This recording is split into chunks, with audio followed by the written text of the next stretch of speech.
the Agile brand.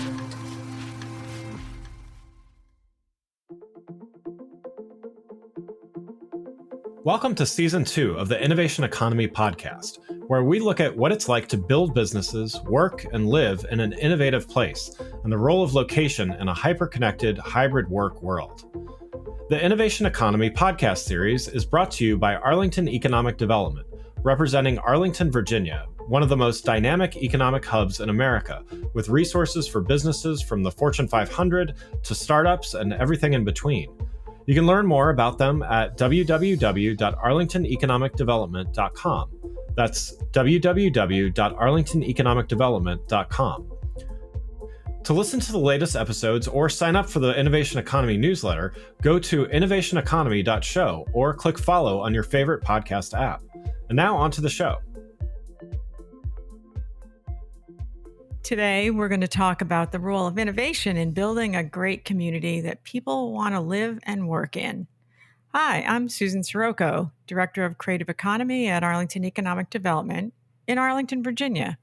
The role of economic development is typically to retain and attract businesses where workers can live and thrive in a great community even when the work world is changing. We support businesses through programs like BizLaunch, and we value the importance of placemaking, innovation, and a sector devoted to creative economy and the arts. So to help me discuss this topic, I'd like to welcome Natalia Micheletti, co-founder of the Pryze app. Natalia, welcome to the show. Hi, thank you so much for having me. I'm so excited. It's great to be talking with you today. You know, we do all kinds of things to celebrate various companies and businesses and events in Arlington, and we're coming up to Hispanic Heritage Month. So why don't we start with you giving a little background on yourself and your role at Pryze? Absolutely. Thank you so much. My name is Natalia Micheletti, and I'm one of the co-founders of Pryze. Pryze is a platform that helps businesses with hourly employees increase their productivity, retention, revenue, and employee happiness. And I am a proud first-time Latina founder in Virginia, and I've just been growing the company in specifically Arlington. So we're lucky to have felt a lot of the resources and the initiatives that have been coming out. So excited to keep growing here. That's so awesome. I have a lot of questions, but I'm going to ask you just quickly, where did the name Pryze come from? Because that sounds like there's some fun involved. Yeah, definitely. It was not Pryze at the beginning. I can tell you that. It was a little negative and not as fun, but we give out prizes, right? We give out free stuff to employees and we focus on like happiness and motivation. So Pryze seemed to be the perfect fit. So let's talk a little bit about Arlington and its commitment to innovation and diversity. Clearly a topic that is really well suited to Hispanic Heritage Month. So tell us a little bit more about, I want to hear your trajectory with Pryze, not only how you came up with the name. Yeah, absolutely. It's been a long one, definitely. I moved to the Virginia area maybe like 10 years ago. I'm half Puerto Rican and half Honduran, so born and raised in those two places. I moved to Virginia to work, right, and do something cool. And I worked a lot of retail and restaurant jobs. And through that experience, I was able to like grow and manage places, right, and work in marketing roles and sales and all this cool stuff that appealed to me, but I didn't know I liked it until I actually did it. That is where I met my co-founder who owned a couple restaurants in the DMV area. And I started working for a cookie shop. And I started to grow a lot and manage a bunch of cookie stores and a bunch of hourly employees and just kind of fall in love with that hustle. But I always had issues with my employees, right? Whether they just didn't show up to work or maybe they were distracted at work, always on their cell phones instead of working. And I just couldn't find a cool way to motivate them because I tried yelling at them and writing them up and they would quit, right? So it would just make a lot of more issues for me. That did not work out well. And I tried to kind of brainstorm a way to benefit a business, but also benefit an employee and how to make people happy and like increase the culture in that kind of industry, right? Where there oftentimes isn't a lot of culture. So that's kind of how I made Pryze, right? It was one of those aha moments, just standing in the restaurant, kind of counting my losses and trying to make something cool and innovative. Well, it sounds like it's somewhere between being a parent and being a behavioral therapist to be able to Yeah. figure out ways to motivate people. They say that new businesses are driven by, what problem are you trying to solve? But it sounds like you kind of had a front row seat in observing the problem but you had to get savvy in technology because you don't have a technology background. So how did that all evolve? Right. Yes. So I'm a non technical founder, which means I really don't know anything about technology, right? I don't code, don't develop, all that stuff. So that was definitely one of the biggest learning curves because coming from kind of restaurant retail background, I felt like I could almost do anything, right? I can make a business plan, I can deal with financials, hiring, marketing, customer service, right? But then how do I make technology? How do I make a platform? So that required a lot of research, right? And kind of tapping into local resources, but then also the internet, YouTube University, all that good stuff. And we were lucky enough in our kind of startup journey to meet partners that were local to us in Arlington, Virginia, in an accelerator program hosted by Unstuck Labs. And they became kind of our technical partners and mentors and advisors. And they were able to do right all the technical work, but then also teach us to do the technical work, because long term I have had to learn, what all these words mean, or how do I develop a product, or how do I even hire for a technical role within my company. And having partners that kind of taught us everything along the way with the Unstuck Labs team has been super crucial to continuing our growth, right, and growing the right way, I think. Wow, it sounds like you had a gigantic learning curve along the way. I would love to also hear a little bit more about what your challenges are. I mean, I hear that along this, you had a lot of pitfalls that you could have really confronted along the way. Just tell me a little bit more about what those challenges look like. Absolutely. And yes, definitely a big learning curve. I always like to tell people or remind people, right, that I am just a normal person, right? I didn't like go to Harvard, or I don't have like PhDs and things like that. I just try to stay very human in a lot of the things that we do, right? Whether it's like a human problem, right? I'm sure almost everyone has walked into a business and employees have been on their cell phone instead of working, or, welcoming you with a smile. And kind of keeping that human aspect has helped a lot, no matter what the curve is, right? Even in sales, I've never really sold at a corporate level or an enterprise level, but I do now, right? And staying human to those types of relationships and things like that have helped so much along the way. Well, I can imagine that you had a bunch of challenges, though. I mean, I think I Hmm. remember when we were talking initially about what are some of like the financing challenges and Yeah. how that really played into how you grew your company. Absolutely. Yeah, definitely. From a business perspective, right? Running a restaurant or a franchise is super different than a startup, right? Because you need different things, right? The technology part of it, but also tech is more expensive, and I'm having to develop it outside of, of the organization, or I'm having to fundraise to pay salaries and marketing, and get out there in the world and really make the Pryze name known. So I think that definitely fundraising was kind of one of those biggest hurdles at the beginning for us. And unfortunately, I did experience like even a little bit more kind of being a female founder, being a Latina founder as well, are definitely challenges that we saw growing. I think one of the biggest things that we learned is keep going, right? And I know it sounds kind of easy or cliche, right? But it's kind of true. You would get 100 no's when we were pitching for financing or fundraising with angel investors or VCs, private investment. And it would be that 101 person who would say yes, right? Or kind of going back to that personal connection, that really helped me as well. I would connect with people who I knew, like we were maybe all in Virginia, right? Or maybe we're from Puerto Rico. Maybe we both like soccer, right? Kind of also trying to stand out from the crowd and prove to them that a female founder, a minority founder can really make a difference and like prove to them that we are what they're looking for. Well, and you've actually also just talked a little bit about, you didn't start this with either a psychology background or a technology background, and yet you uncovered all of the elements that you needed to learn about and find resources for along the way, which is really pretty impressive. Now, I understand that you've explored a lot of the resources that are available in Arlington, being here. So, what can businesses expect from programs like BizLaunch and Arlington Economic Development? Yeah, we definitely tapped into a lot of resources. And I think I'll even kind of extend it. Our office is in Arlington, that's where we're based. So yes, we used a lot of Arlington resources, but even at the beginning, before we were in Arlington, kind of all Virginia resources, right? Like SBDC programs and different, I guess it's kind of like the Biz Launch, right? In a lot of different areas.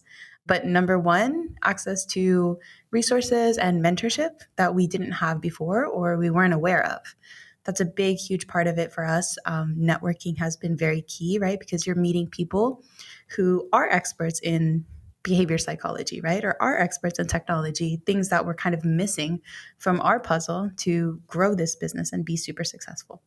That plus, I think their willingness to help us as well. That's one of the main things that we love about Arlington and like the ecosystem that they're building and kind of this new vibe around an innovation that we feel every day being in Arlington is the fact that everyone is so willing to help and connect, right? And build this community. And I think even a step further, like the Latino community is also growing very much in this area, something like I'm very passionate about and I'm trying to build as well.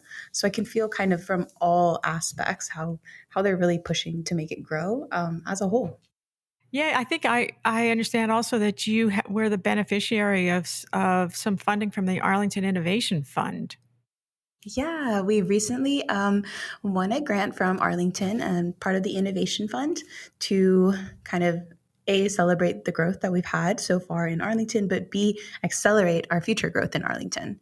So that kind of came at a super crucial time for us where this innovation grant is allowing us to expand to like corporate clients and enterprise clients that are like 10xing our revenue. And we're super excited to be here and keep doing that in Arlington with their support.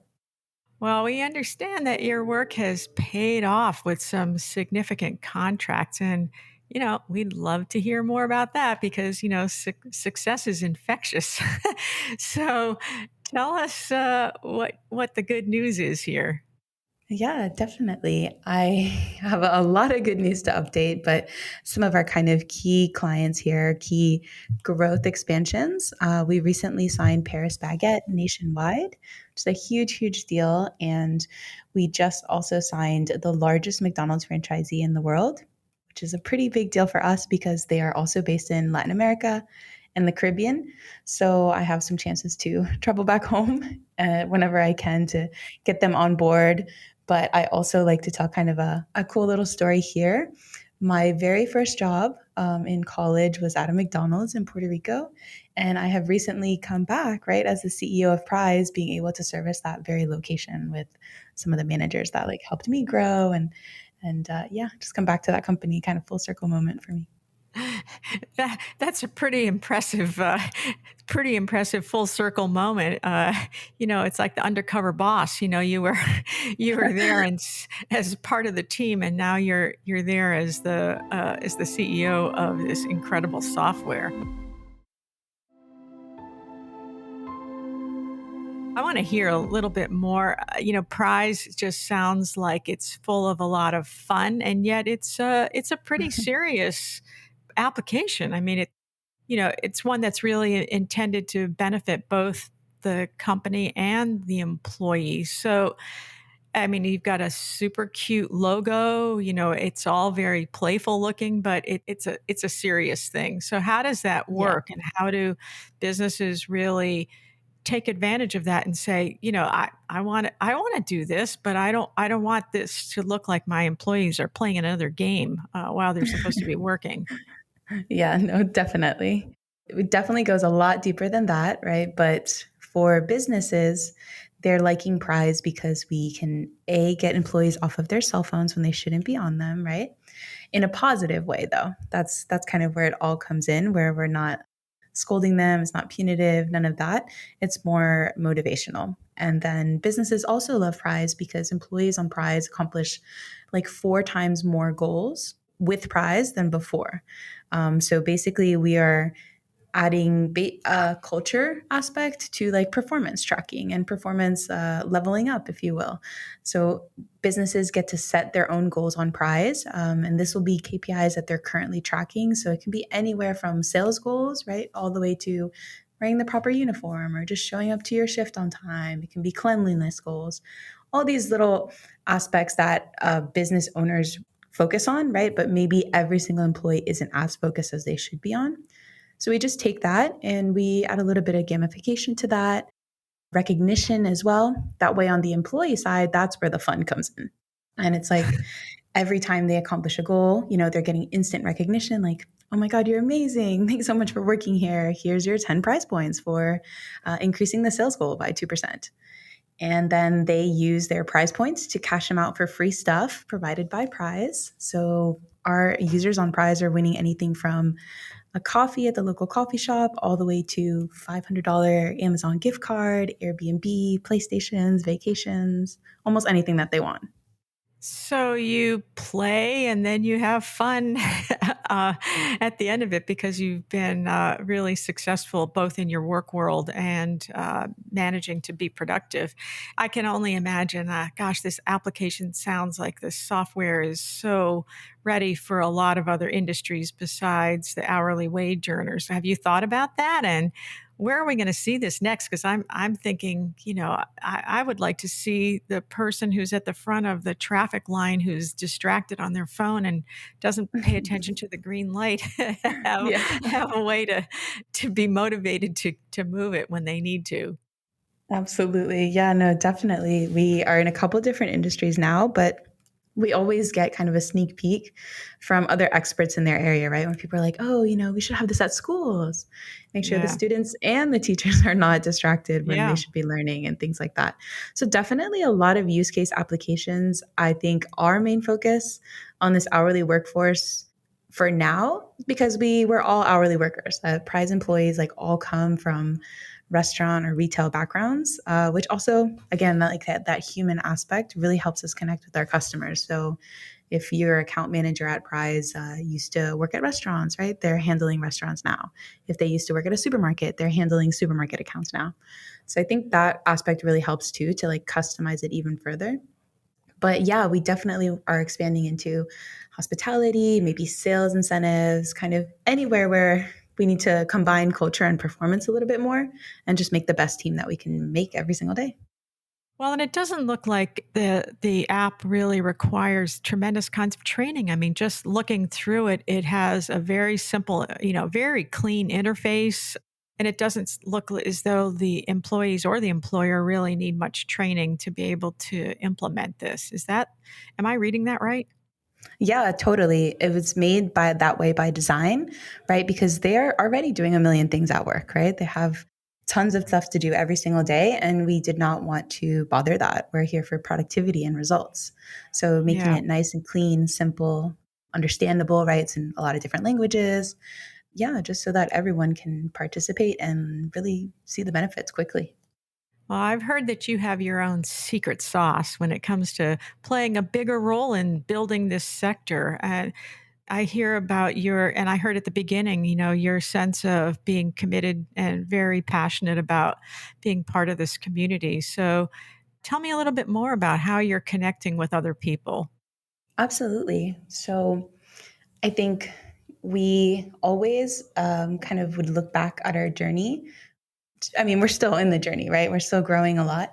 But every time we sit and think, we think about all the people that helped us kind of along the way, whether it was just with a simple 30-minute conversation or people who would meet with us weekly to, tell us kind of ins and outs of sales or fundraising, anything like that. And that really did make the largest impact on us, not only professionally, right? Because we were learning and gathering new resources, but also personally when you're trying to grow a business, right? A startup, and it's hard and you feel like giving up some days.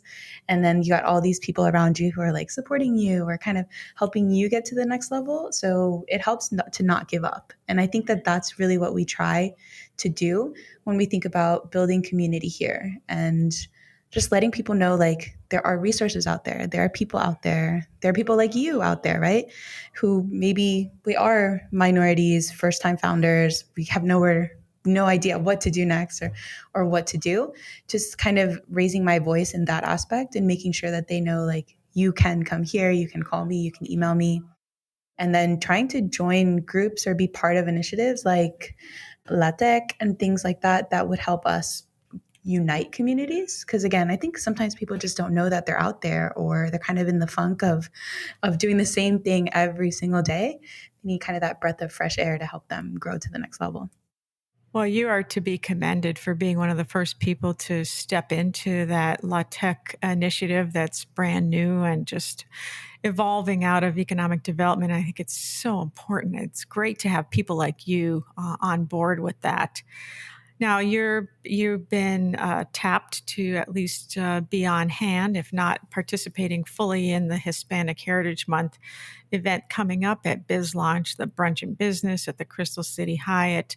So I'm going to put a plug in for that so that people will pay attention. We'll have some information about in the show notes about that event coming up on October 24th. But I'm just so impressed and excited to hear about your story and how you are making your way and how you're staying positive and how you've managed the challenges and how you've done everything and you're preparing, to expand your family on top of it all. But I certainly want to say thank you for joining the show and ask if you have any parting words.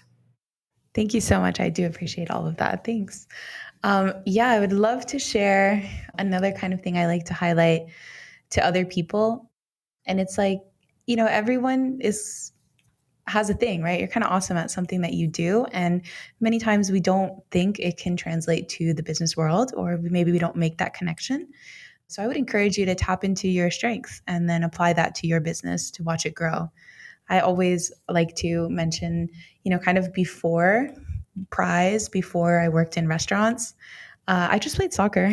I played a lot of sports. I played soccer and field hockey professionally, and that was kind of my life and my career, and I traveled the world doing that. And I never in a million years at that moment thought that that would help me run a business and start a business and lead a team. But now it's the way I do everything. It's the way I think of everything, right? Whether it's how competitive I am and wanting to win things, or how I try to pick up my team, right? In the second half and score that goal to win, or land that client to win and take us to the next level.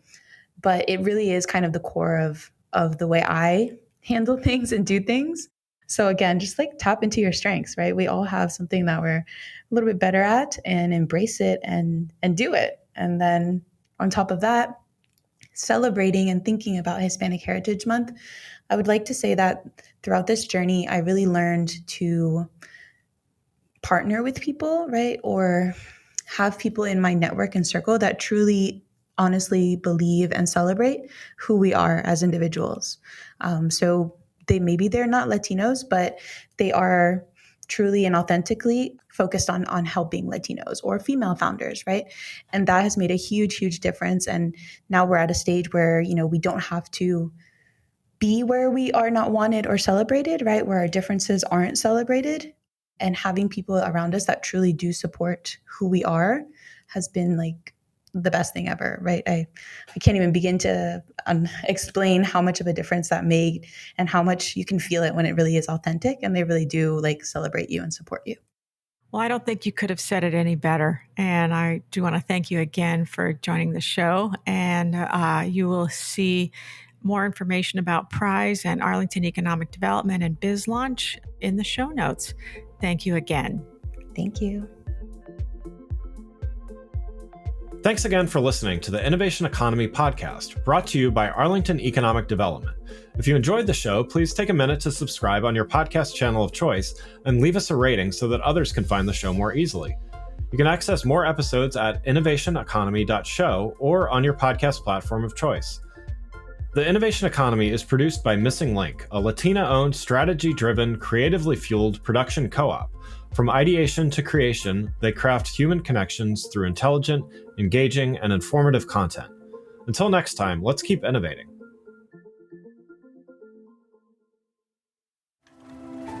The Agile brand.